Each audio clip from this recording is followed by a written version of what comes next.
Odyssey is finally in the theaters, and there are a few things that you should know before you watch it. This is not just another Greek myth. It is the oldest written story which comes across a lot of literature, and it's about nearly 3,000 years old, and it still shapes our movies and books that we love today.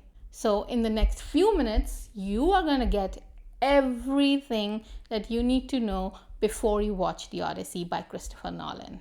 Most people have this notion that this story is about a hero who fights monsters on the sea, like the Cyclops or escaping the sirens.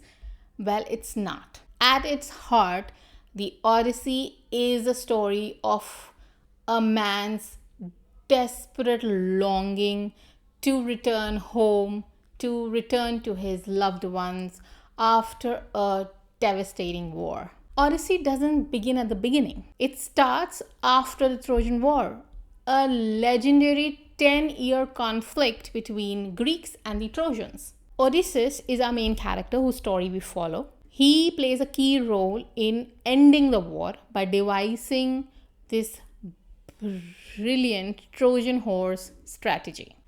When the war ends, most or all the Greek kings, they sail home. Most of them make it, but Odysseus doesn't. It takes him another 10 years. That is what Odyssey is about. So now the question arises, who is Odysseus and why do we care?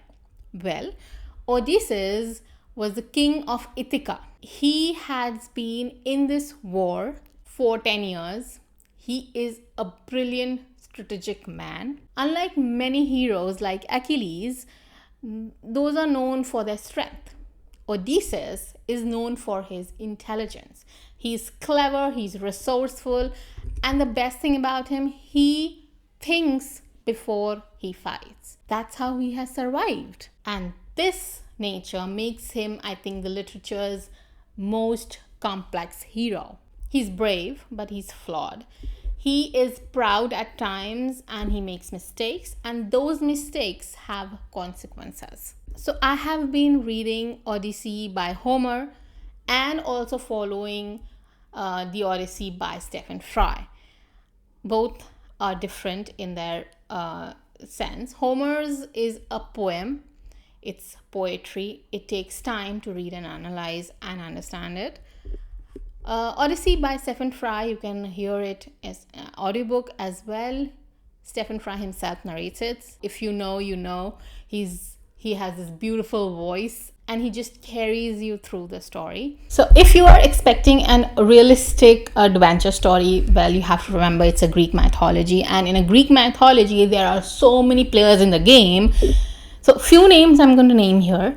I know I would not do justice if I do not come out with another video where explaining every character that is important to watch The Odyssey. So it's going to be a separate one. I'm going to just name here a few very main characters who may or may not appear in the movie, but they are definitely mentioned in the movie because without them, it doesn't make sense. So first name that comes in mind is Zeus.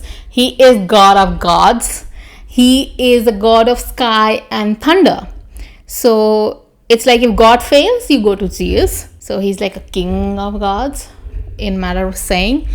The next one, very important, is Poseidon. Now Poseidon is main because he is the obstacle in Odysseus' life in returning home in his journey.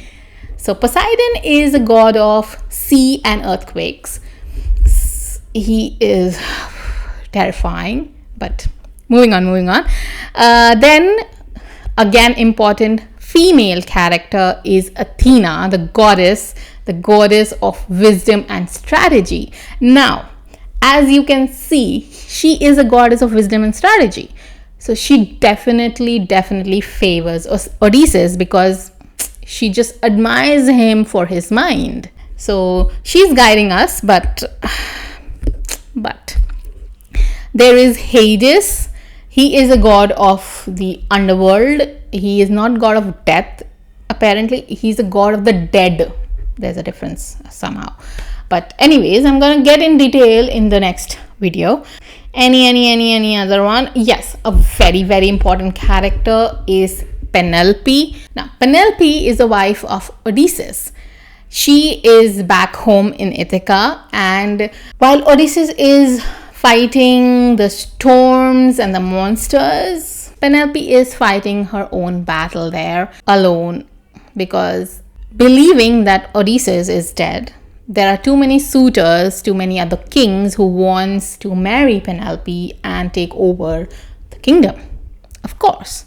How she puts them and delays them and puts them at bay by her intelligence is outstanding. So Penelope is smart, she's clever, and she is still waiting. So if we follow Penelope's arc, you see that all battles are not fought on the battlefield. There are some which you have to fight at home itself. So yeah, these are the few facts that would definitely help you appreciate more of the movie that has been made by Christopher Nolan. And maybe I haven't watched it yet, so maybe there are a few things that they have already explained in the movie, but I thought these are the few things that everyone before watching it should know.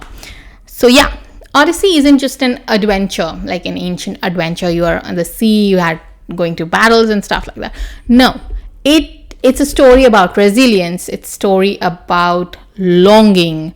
It's about betrayal. It's about how gods have their own plans and humans, they need to just adapt. It's a story about how desperate you become to get back to your loved ones. So yeah, go watch the movie in the theaters.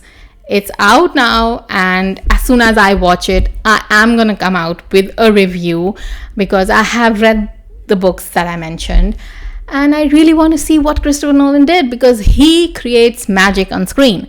Don't forget to like, share, and subscribe. I am going to see you very soon. As promised, a new video will come out with detailed characters of the Odyssey, as detailed I can get to, because I haven't read everything. It's impossible. It's huge. But I will try. So yeah, I will see you in the next one. Keep watching.